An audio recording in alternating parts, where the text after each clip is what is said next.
ਅਗਿਆਨ ਦੇਰ ਬਿਨਾ ਹਰ ਕਿਰਪਾ ਤੇ ਸੰਤ ਭੇਟਿਆ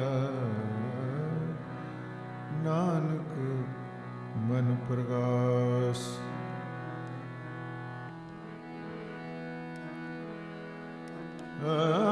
ਗੁਰ ਕਾ ਸ਼ਬਦ ਰਤਨ ਹੈ ਹੀਰੇ ਜਿਤ ਜੜਾਓ ਸ਼ਬਦ ਰਤਨ ਜਿਤ ਮਨ ਲਾਗਾ ਇਹੋ ਆਸਵਾਓ ਸਬਦੇ ਸੇਤੀ ਮਨ ਮਿਲਿਆਓ ਸੱਚੇ ਲਾਇਆ ਪਾਓ ਆਪੇ ਹੀਰਾ ਰਤਨ ਆਪੇ ਜਿਸ ਨੂੰ ਦੇ ਬੁਝਾਏ ਕਹੇ ਨਾਨਕ ਸ਼ਬਦ ਰਤਨ ਹੈ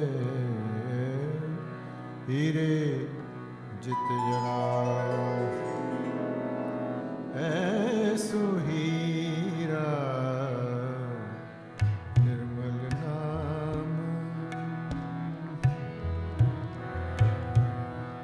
ਐਸੋ ਹੀਰਾ ਨਿਰਮਲ ਨਾਮ ਜਸ ਜਪਤ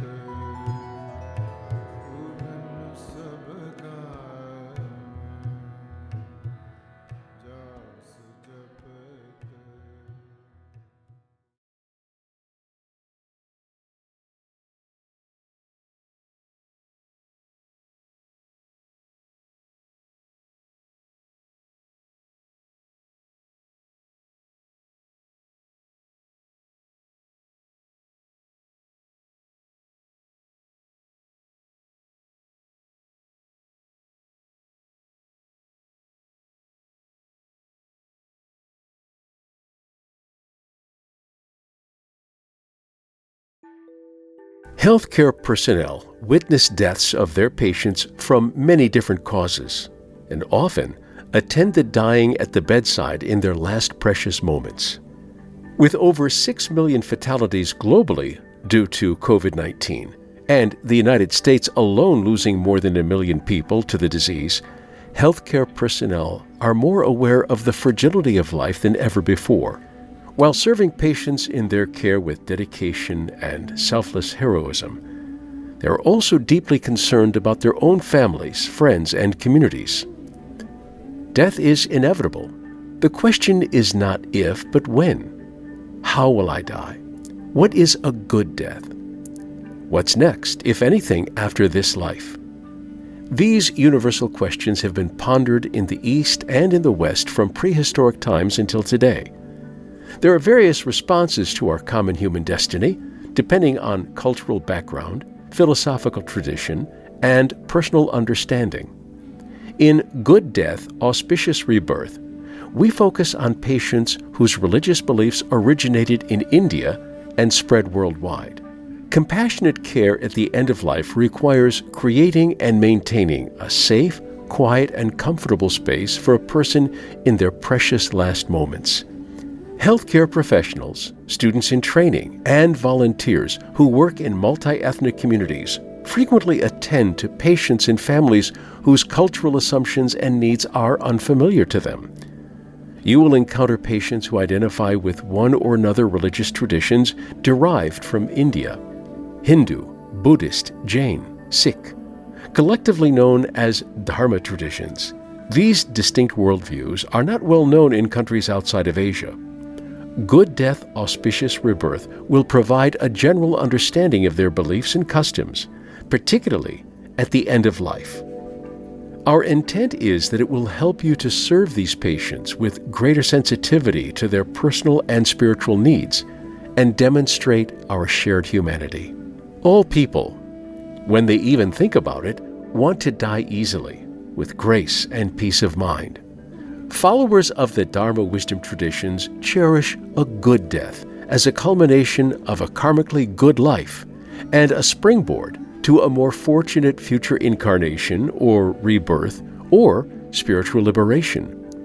Your respect and empathy for your patients will be deeply appreciated by beloved family members, whether they be near or far away. Kindness is remembered for a long time. A brief overview of how the four Dharma traditions approach the end of life follows. While the inevitability of death is universal and unavoidable, East or West, everyone's life and death is special to themselves.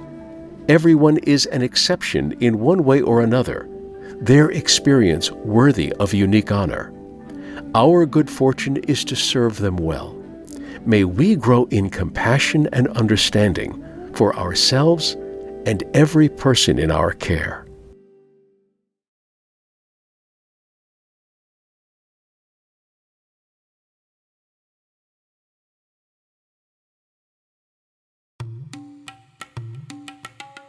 American healthcare personnel will encounter Hindu patients and colleagues of Indian heritage or converts to Hindu Dharma throughout their careers. Hinduism is a primary American minority religious tradition today. There are close to 2 million Hindus in the United States and hundreds of temples of various denominations. According to the latest statistics we have from 2017, 3% of the population of New Jersey identify as Hindu, 2% in California and Delaware, and 1% in Arizona. Many Hindus hold prominent positions in government, business, medicine, law, and computer engineering. According to the Hindu American Foundation website, Hinduism, also known as Sanatana Dharma, is the world's oldest living religion. It is a diverse family of philosophies, traditions, and practices that have been followed primarily throughout Asia for thousands of years. Hindus assert that their ancient scriptures, the Vedas, are eternal. The Vedas teach that there is one all-pervasive supreme being, called by different names, such as Brahman, Ishvara, Krishna, Bhagwan, Vishnu, Shiva, Shakti, Ganesh, or even God in English. This supreme being appears in a multitude of distinctive divine forms with colorful images, symbols, and respective rituals.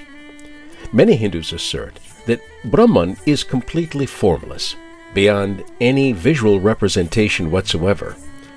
Individually revered by different sects, the essence of these deities is both transcendent, that is, beyond form, and immanent, the focus of zealous devotion.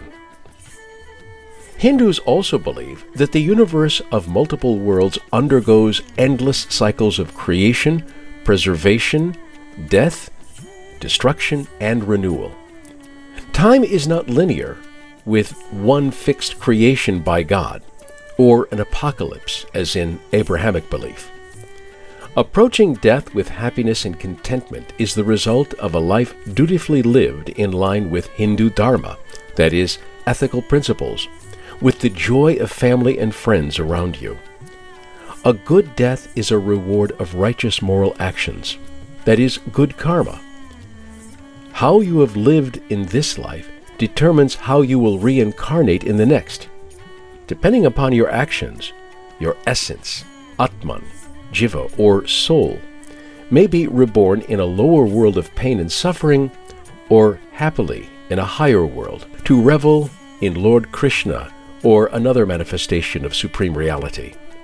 Or, if you have dedicated your life to free yourself of karma as a selfless devotee or a self-realized yogi, you may achieve moksha, spiritual liberation, never to take another material form on earth again.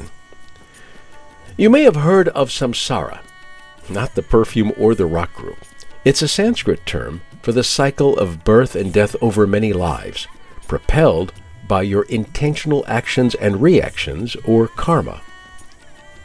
Spiritually speaking, you reap the rewards or penalties of your willful good or selfish decisions. Your current circumstances reflect what you did or did not do in past lives. There is no eternal life of unchanging bliss in heaven for true believers. In fact, in Dharma, there are many heavens and hells, but all are temporary, with long or short karmic sentences.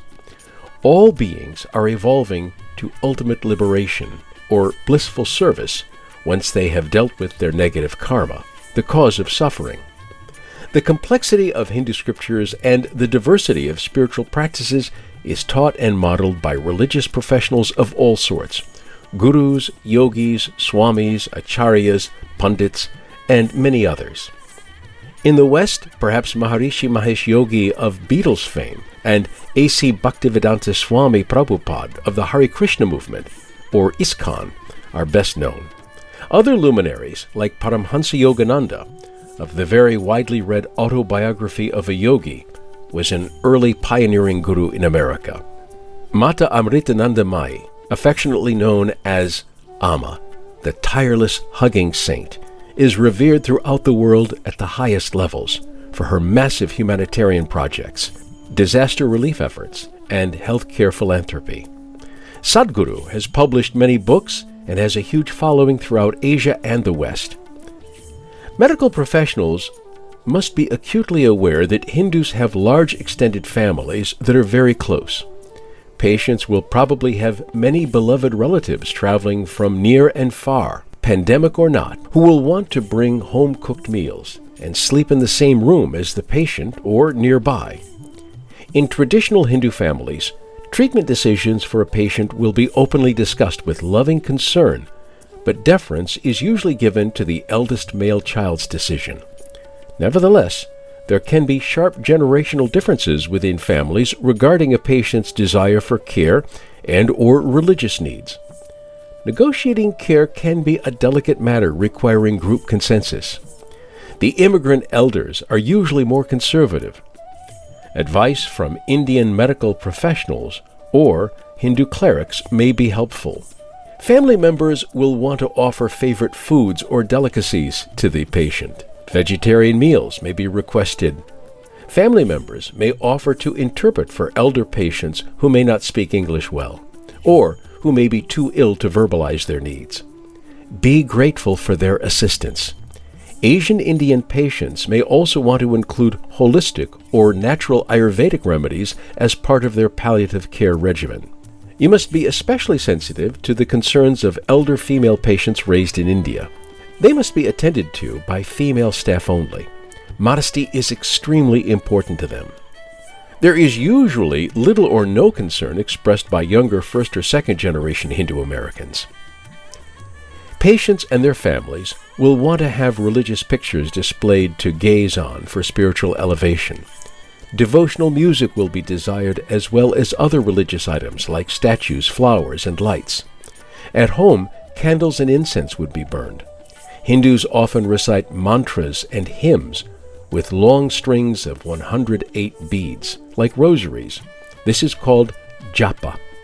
The most conservative elder patients, or the most ardent devotees of any age, may have a last wish to return to a sacred place in India to die, like Varanasi, if at all possible.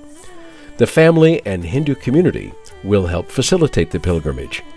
If travel is not possible, the patient's final moments will be blessed with reading and chanting the Bhagavad Gita or Garuda Purana or other scriptures, and drops of Ganges river water and holy basil, tulsi, placed in the beloved's mouth. It must be remembered that whatever religious or spiritual heritage a dying person may have, every person has their unique life and death trajectory. Every one of us must deal with our individual life reviews, our emotional histories, our karma, successes, failures, joys, heartbreaks, and periods of loneliness. We die differently, and we grieve differently. There is no simple one-size-fits-all model of care for the dying and their families. As caregivers to the terminally ill, our responsibility is to facilitate as best we can the grace of a peaceful, even happy, good death of those in our charge. We provide the best and most compassionate care we can, and then we allow the patient and their loved ones to grow into dying.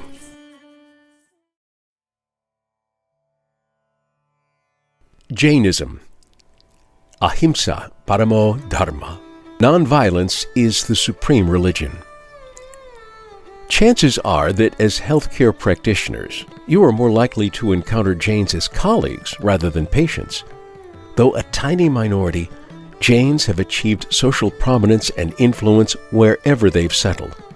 The Jain population is estimated to be 150,000 to 200,000 in North America, with around 4 to 6 million worldwide.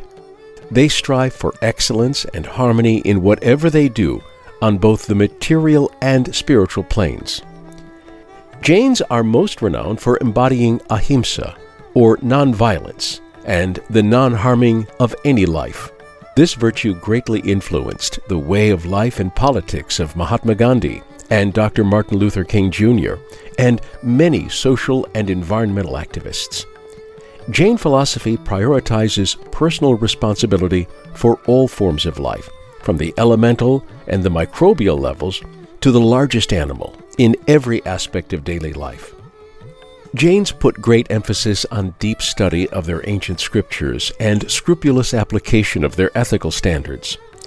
These teachings require self-reflection and self-restraint in childhood, adult and family life, retirement, old age, and dying. Jain monks and nuns, as well as lay people, take progressively more demanding vows that constrain them from violence to the smallest forms of life in body, speech, and thought. They must periodically confess their failures to adhere to their vows, and repent and beseech forgiveness in their heartfelt prayers and rituals. These austere spiritual practices aim to loosen and slough off sticky bad karma that impedes their evolution to a more auspicious rebirth, or eternal bliss and perfect freedom, ultimately at the top of the universe called Siddhaloka. Jainism should not be confused with Vedic Hinduism. It is an independent ancient tradition with teachings as old as the Vedas. The founder of Jain Dharma, as practiced today, was the 24th Tirthankara Jina Lord Mahavira. His name means the great man, a conqueror of his karma, ford maker of the stream of samsara, to total freedom. He is assumed to have been a wandering spiritual mendicant, a little older than Shakyamuni Buddha, and perhaps one of his gurus, about 2,600 years ago in northern India. He established a rigorous monastic lineage of both men and women that embodies nonviolence, meditative introspection, and self-purification in relation to all beings and the natural environment. Mahavira's ascetic followers later split into two monastic sects, the naked or sky-clad Digambara monks and the white-clad order Svetambara.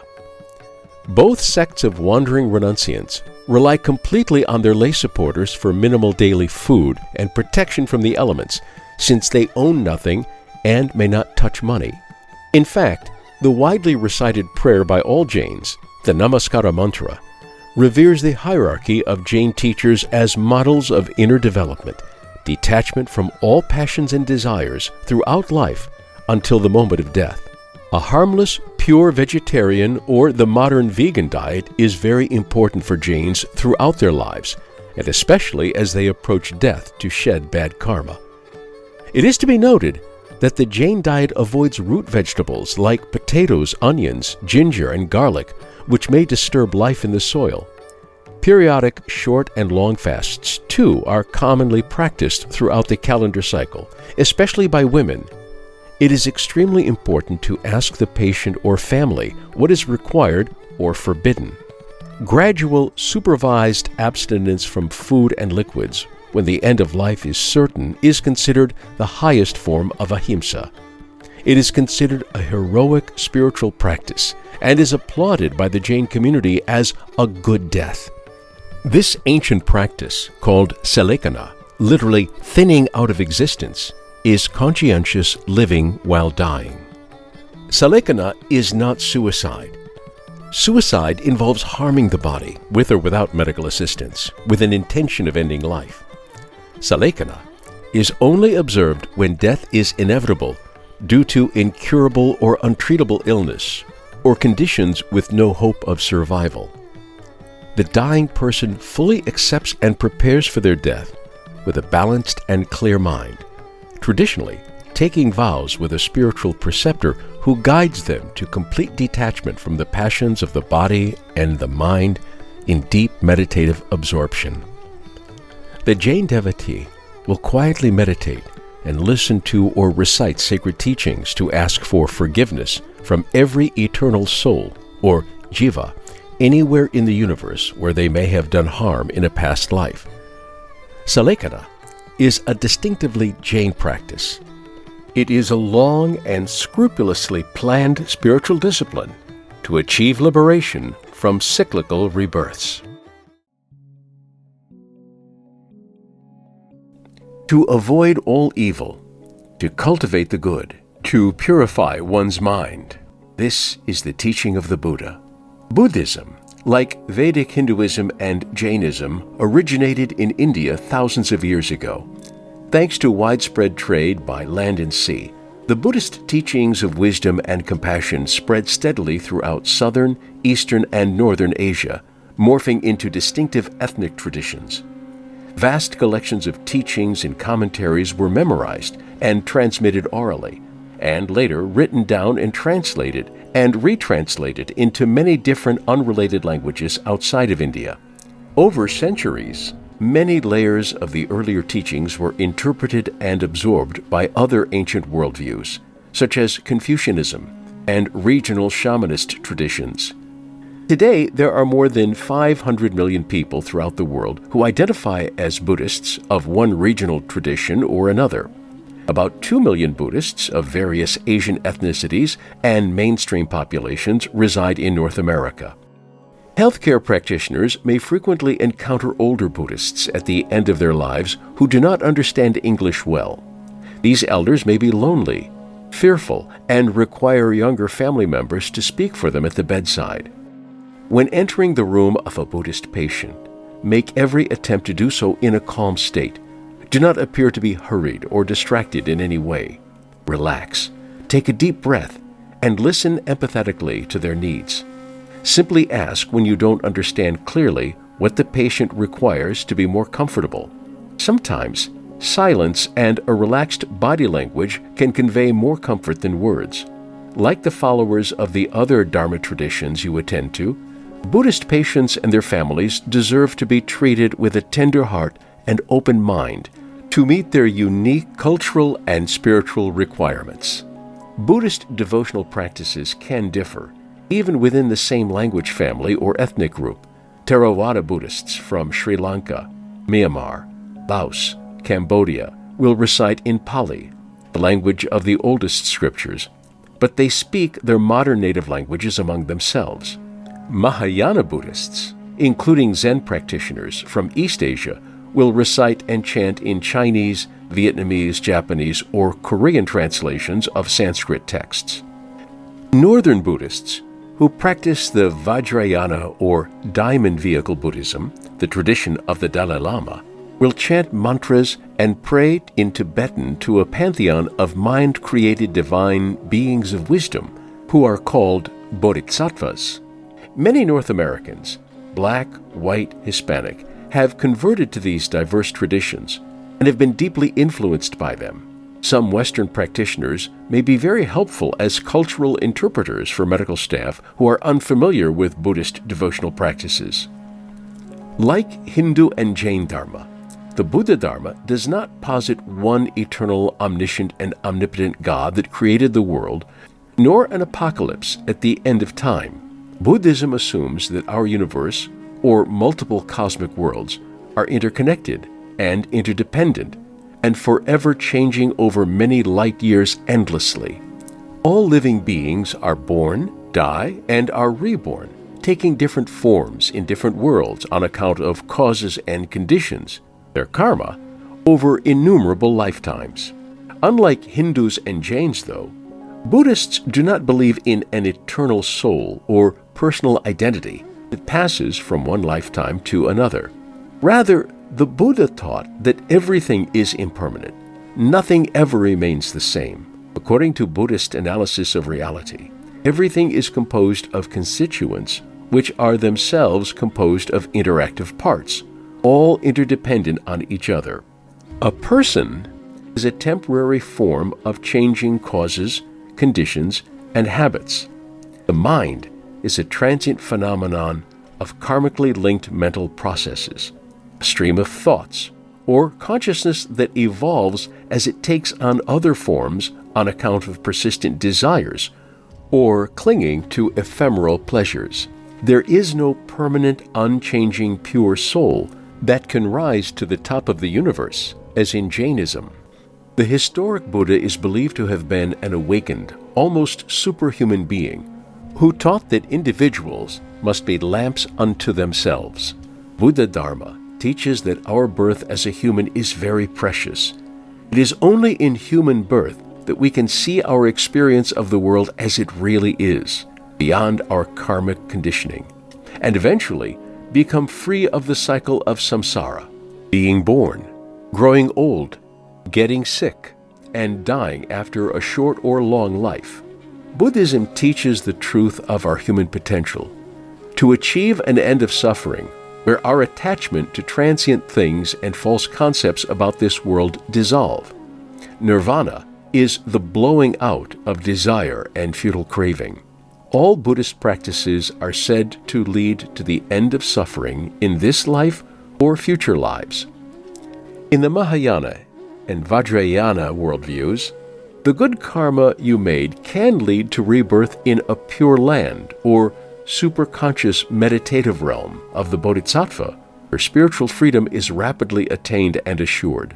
Buddhists pay respectful homage to the wisdom of the Buddha by personally and collectively affirming the 3 refuges and the 5 precepts. They are repeated 3 times as mind training at the beginning of Buddhist meetings and from childhood until the last breath at death. The 3 refuges. 1. I take refuge in the Awakened One, the Buddha, who is completely free from ignorance of reality and delusions. 2. I take refuge in the Buddha Dharma that leads to freedom from suffering. 3. I take refuge in the Sangha, the community of monks, nuns, laymen, and laywomen who strive for spiritual freedom. The 5 precepts. I take the precept to abstain from killing or harming any living being. I take the precept to abstain from taking anything that is not given freely. I take the precept to abstain from sexual behavior that harms anyone. I take the precept to abstain from lying, deception, and speaking maliciously. I take the precept to abstain from intoxicants that diminish awareness and that are harmful to the human body. From a Buddhist perspective, the experience of a conscious good death is the result of the cultivation of the acceptance of life just as it is, in its impermanence, unpredictability, and inevitable end. Healthcare personnel can limit distractions and help the person and family become tranquil and content. The atmosphere around the deathbed will be sacralized with chanting in person, by phone, or online by Buddhist clergy, family, and Sangha members, and meditation. 24 hours a day, an endless loop mantra chanting box may be played quietly near an ear of the beloved to guide them into deeper repose. The dying may want scriptures to be read aloud to them, depending on their tradition. Pictures of Shakyamuni, or Amitabha Buddha, or a sacred art may be placed in easy view of the patient. A blessed thread or string of miniature prayer flags may be wrapped around a finger of the patient and attached to a religious picture so the dying may be guided to a more auspicious rebirth.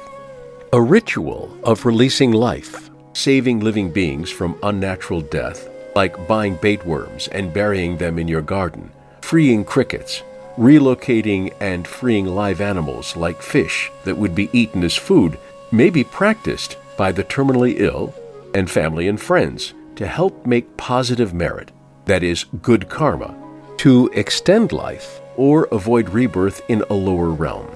The living dedicate merit for the dying in their minds as intentional, compassionate action for other living beings.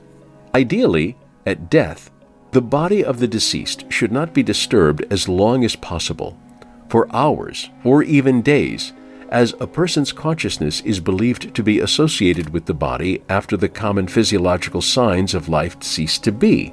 Respectful care and disposition of the body for organ donation is encouraged, and cremation is usually envisioned and planned long before death.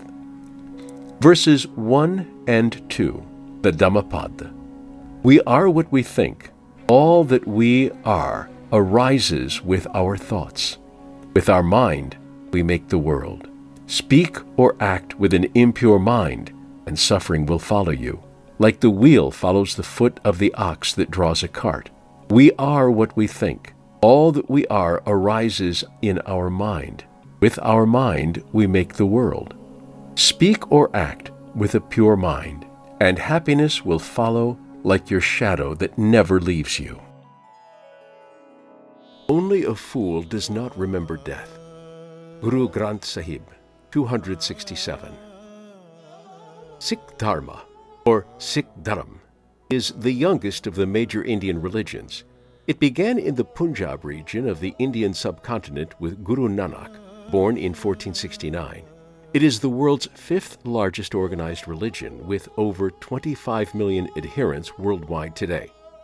There are over 500,000 Sikhs in the United States, with the largest numbers in New York and California. Sikhism is neither Hindu, Jain, Buddhist, nor Muslim. It arose many centuries after the other three Dharma traditions, at a time when Islam became a powerful socio-cultural influence in the Indian subcontinent. Sikhism is monotheistic. It asserts that God created the universe and everything within it. To Sikhs, God, Waheguru, is formless and beyond human comprehension. They believe that the important figures in other religious paths, like Krishna, Jesus, Moses, and Muhammad, were messengers of God with different divine missions according to time and place. Unlike many Hindus, Sikhs do not believe in avatars, incarnations of a god or gods. However, to a Sikh, the term dharma means contemplating the Shabda, the divine word, that is, verses or hymns in the holy Guru Granth Sahib, and living virtuously. Samsara is the fluctuating and unstable mind which determines the cycles of birth and death. From a Sikh perspective, good karma is divine grace for practicing dharma, accepting God's grace and love, and doing good deeds that lead to a more auspicious rebirth. Moksha, or mukti, is liberation from the bonds of vices, achieving total mental stability and bliss, reuniting with Waheguru within them. The last and 10th teacher, Guru Gobind Singh, consolidated the teachings of the previous 9 revered Sikh Gurus, from Nanak in succession, and other teachers into the holy book, the Guru Granth Sahib. This majestic tome consists of 1,430 pages of poetic verse and hymns, compiled into 31 chapters following classical Indian melodic scales called ragas. This sacred book is venerated in the Sikh temple, which is called the Gurdwara, home of the Guru, where it is attended to as the living Guru. This huge volume is gently fanned with a whisk whenever it is opened, to be kept free of dust and insects. It is read aloud in its entirety over 48 hours at times of mourning and celebration. Worshippers kneel or prostrate before the Guru Granth Sahib as the embodiment of Sikh wisdom and authority, and to surrender the ego. Gatherings at the Gurdwara are family affairs with all ages attending and caring for each other. Singing Shabda together, that is, kirtan, drumming, and the droning of the harmonium are deeply emotional and mentally transformative. Men and women sit separately at worship but work together in the kitchen and dining hall, the free communal vegetarian meal, where everyone is welcome and all eat together as equals. Sikh Dharam is a married householder faith. It has no ordained priests, celibate monks and nuns, or solitary ascetic yoga practices, as found in the other Dharma traditions. According to Nanak, the divine light dwells within all God's creation and is accessible to everyone, regardless of religion, race, gender, or caste. It is a personal commitment of a devotee to discover the true meaning of life and oneness with the Creator. The messages of the Shabda in the Guru Granth Sahib will be the guiding light for such a journey. Within the Sikh population, the Orthodox Sikh is a baptized member of the Khalsa. Khalsa members show their faith to others with outer symbols. Their ideal is to be both a saint and a warrior who defends others against injustice. Khalsa Sikhs of both genders wear neat turbans to cover their very long hair. It is one of the 5 articles of faith known as the 5 Ks. The Karkars: Kesh, unshorn hair; Kanga, a wooden comb; Para, a simple steel bracelet; Kachera, a special cotton undergarment; and a kirpan, a small ceremonial sword. It is extremely important that the staff confer with the patient and or the family before cutting hair or removing any of the Ks. To avoid upset, caregivers must ask and obtain a clear, unequivocal response from the patient and or the family before adjusting or removing any of the 5 Ks. During times of illness, Sikhs pray for God's help by remembering God's name, Waheguru, the wonderful Lord, to obtain peace. They ask for forgiveness and recite or listen to the sacred Shabda. Vaheguru, Vaheguru, Vaheguru. Sacred music may be played at the bedside. While they consider their illness to be the will of Waheguru, Sikhs nevertheless will strive for healing through both prayer and medical treatment. Many will accept the will of God, however, rather than submit to heroic or difficult procedures of uncertain outcome. A Granthi is a Sikh ceremonial reader, either male or female, and having their family and friends nearby, as well as a Granthi, to recite scripture is essential for their final days and hours. When a Sikh dies, the body must be removed quickly to a funeral home to prepare for cremation. Routine post-mortem care is allowed. Deceased should be covered with clean linens and shrouded.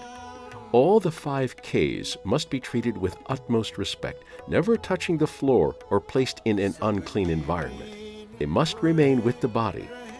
Please allow the family and Granthi to wash and clothe the body for the funeral immediately after death, prior to removal if possible. The following is an excerpt from the hymn Kirtan Sohila, nighttime prayer of bliss before sleep, sung at Sikh funerals prior to cremation. Use this life to achieve the purpose for which it has been given, and through the Guru, God will come to live with you. The soul will return to its true home, finding purest peace, and this round of births and deaths shall cease. Composed by Guru Arjan Dev, Angs 12 and 13, Guru Granth Sahib.